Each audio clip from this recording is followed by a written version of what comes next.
Hello, let's talk about Hound of the Baskervilles by Arthur Conan Doyle, published in 1901, which has a special significance for me because I have just embarked upon a project of reading works all around my grandfather's birth date, which is 1901. It's not something that I'm reading particularly about my Scottish grandfather. It's more about a kind of a survey of that time, of really kind of just seeing what was going on then, what it was like, how it was different from now, how it was the same as now. So yeah, and this also kind of coincides happily with Holmes is Where the Heart Is, which is a booktube event where people are reading the works of Sherlock Holmes in February, which I have not gotten to because I'm a very fragile little fellow who finds he gets sucked up by other people's ideas, and I just wanted to kind of come up with my own particular slant on things, which may or may not be particularly original. We shall see. We'll see. You can judge for yourself. I'm sure everything about Sherlock Holmes and about the Hound of the Baskervilles has been picked over well, but this is me, just my own little thing of like, okay, 1901. What was going on in 1901, and how does this reflect that time, as well as, hey, a good Sherlock Holmes adventure. What a great way to start off this project in a sort of fun genre way, which I appreciate. I appreciate. Oh, and at the moment, Steve Donahue has been reading out the Hound of the Baskervilles, which is in public domain, so you can read out the whole thing and not be sued by the Doyle estate or anything like that. Which I would definitely you should definitely go and check out. I've watched like sort of the early ones. I haven't watched all of them, but yeah, Steve is a really great reader, and he stops and has little comments about the story as he goes along, and is probably much more going into the kind of nuts and bolts of how this story is as effective as it is. It's a story written in 1901, but you can tell that this was like a template and a method of writing kind of adventure detective stories that was going to carry on for a long time, if not up until the present day in a lot of ways. But I also would like to kind of go back and talk about a couple of things in this book. This is what I'm particularly interested in, are the things that seem to me particular to this time. And that I find interesting because I am interested in this time, and are themes that are topics that I probably will circle back to a couple of times. I know especially one I will be talking about it, and there's like whole libraries of books written on this particular topic. So the story. This is a flashback story. Holmes is dead, but this is a flashback story to earlier when Holmes hadn't gone over the falls with Moriarty, and so he hasn't been officially resurrected at 1901. That will come later. In this story, a Dr. Mortimer comes to Sherlock Holmes and Watson with a problem, a mystery. His friend Sir Charles Baskerville there's mysterious circumstances around his death. And he is worried about now the heir of the Baskervilles, who have this great estate by or on the moors, those moors, and Henry Baskerville, fresh back from Canadian content there. They're worried. He's worried because he's had warnings that he should stay. He should not come back to the family seat. And that's how it starts off. Holmes sends Watson off to investigate. He says he's busy and he'll come later. So we get a lot of Watson for the first good hunk of this kind of novella length story. And we go from there. And there is an added complication of there is an escape convict on the moors itself. So that's an additional worry that there's some criminal. Is he somehow involved in the death of Sir Charles? Who knows? We'll find out. Now, the two things that I want to talk about in this story are the ideas of phrenology and sort of expert testimony as regards the Dreyfus affair, which as we can find from the clues in this story, hadn't actually taken place in the time period where the story was told. This time period of the story it's told is probably about 1893. The Dreyfus Affair doesn't really start kicking in until like 1894. Um, but we'll find that the Dreyfus Affair still gets alluded to in this story. Let's put it that way. So the first thing, phrenology. Dr. Mortimer is a enthusiast of phrenology, which is the whole idea.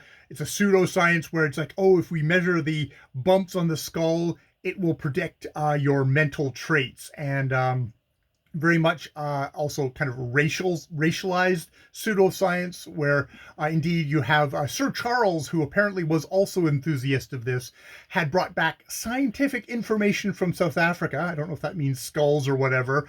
Who knows?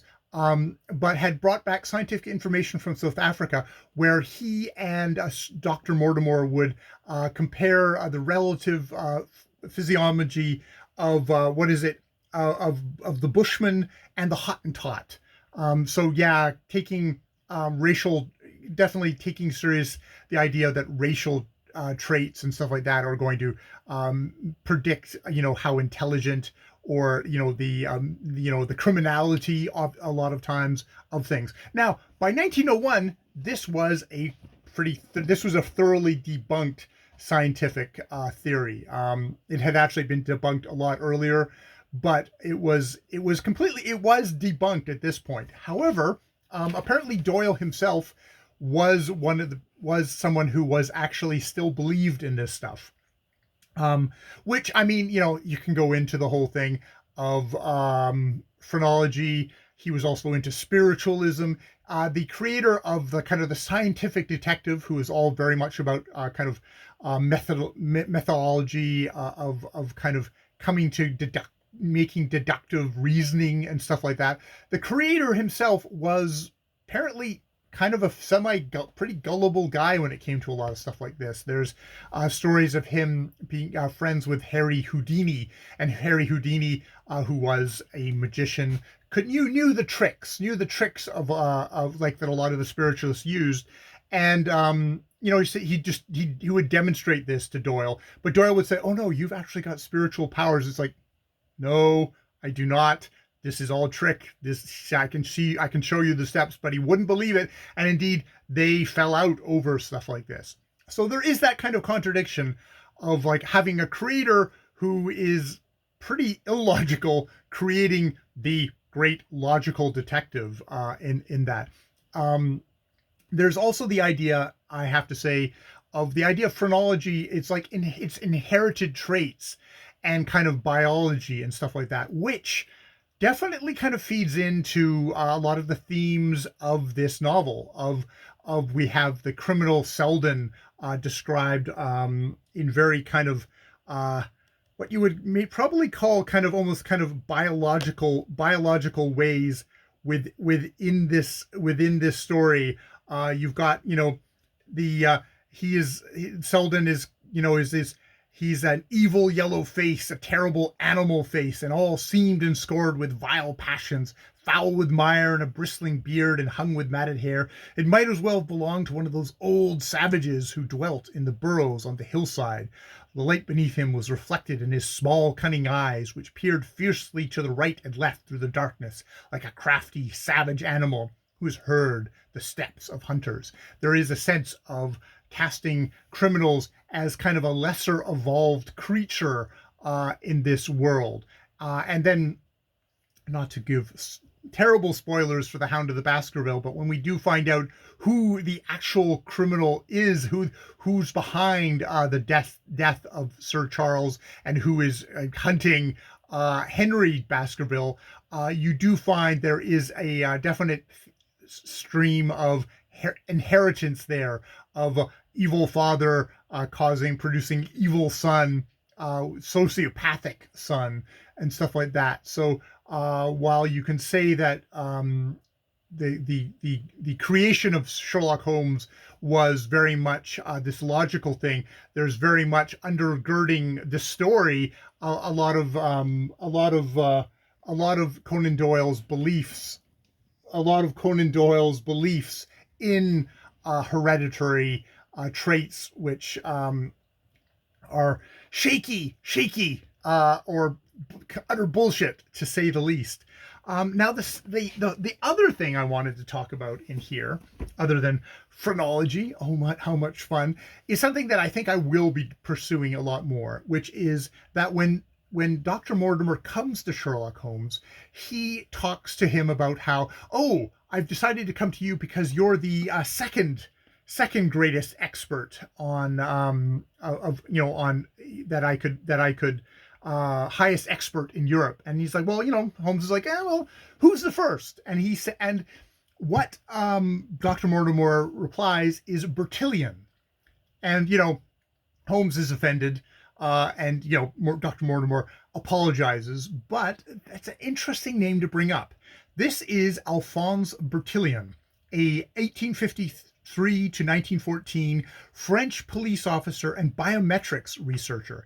He created an ID system based on physical measurements, eventually supplanted by fingerprints, which apparently he actually sort of suggested as a possibility of how to identify people.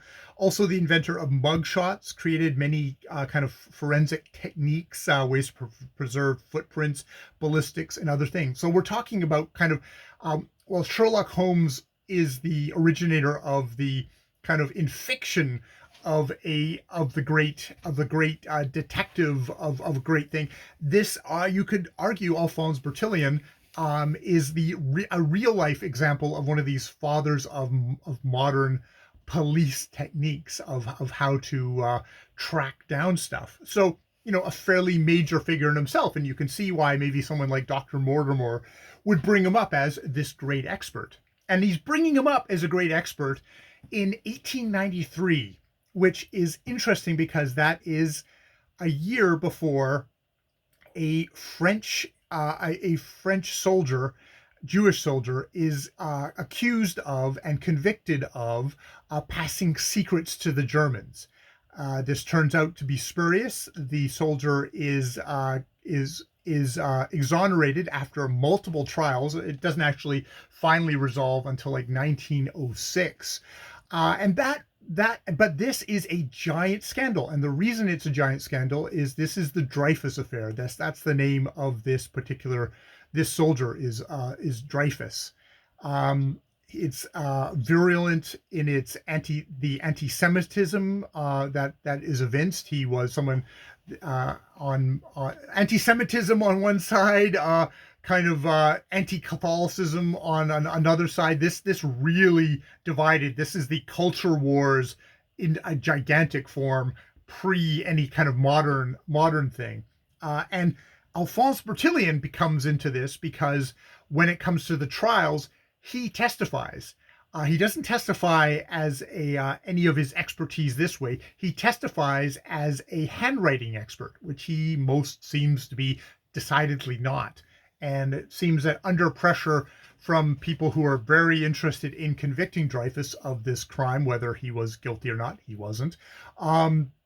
He gives testimony that Dreyfus somehow forged his handwriting, changed his handwriting, very kind of convoluted, what was basically considered, which was judged to be basically scientifically invalid kind of methodologies. So it's an example of someone who is an expert in one field, very confidently using their authority to speak on a matter which they had no authority of. So you have kind of wrapped up in here someone who is bringing modern police forensics and kind of methodologies.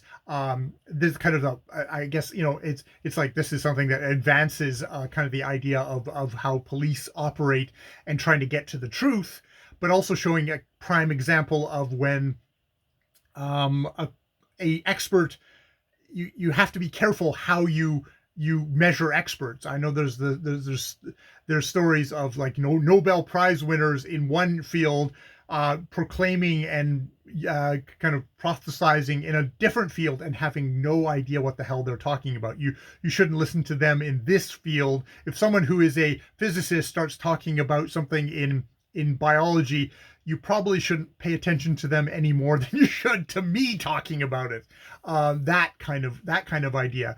So, and it's one of these kind of it's a dangerous thing. It is a dangerous thing, I have to admit. It's one of these things of like, I do not want to come off as somebody who's saying, "Oh, you can't trust the experts, and you got to make up your own mind and do your own research." It's like we've all seen how that goes nowadays. But it is also an example of kind of a corrupt. It is a corrupt racist system that is using borrowed authority to convict somebody, and it's really interesting that that gets evoked in what you have to say is like the hero of the expert, which is Sherlock Holmes. He is somebody who has a very narrow focus, but he's really good at what he does. I mean, that's one of his things. Is if it isn't some kind of knowledge that is actually useful to solving crimes, he doesn't know it. Now, I mean, the thing about Sherlock Holmes is he's not a bullshitter. He doesn't seem to pretend he doesn't know about the planets. It's like, screw the planets. That's got nothing to do with, if it doesn't have anything to do with a crime, I don't care and I don't know anything about it. So there is that. There is that to him. But it is really interesting that this is a story that was written, that was set when it was set. It was set pre-Dreyfus. The reason I know this is that at the very end of the story, Holmes invites Holmes invites Watson to an opera, which is it's Desriques as Raoul, and it's in Les Huguenots in the Royal Opera. And I looked up that, like, oh well, when was Desriques in London? And he was in London. Set in May to July of 1893 that's when the Royal Opera season was going, and that's when this particular performer was there. So Doyle made a real point of putting this story before Dreyfus. So at this point, Dr. Mortimer maybe is justified in seeing Bertillon as an expert. But it's interesting that that Doyle would put that guy's name in his mouth when he's writing the story post that. Now, there's been a couple of trials, and I don't know if at this point how much his evidence has been called into question. And as with phrenology, I don't know how much Doyle would still have kept Bertillon in high esteem at this point, or if he's making fun of Dr. Mortimer for using this guy as someone who's higher than Sherlock Holmes, while at this point maybe he's been disgraced because his evidence has been completely dismissed.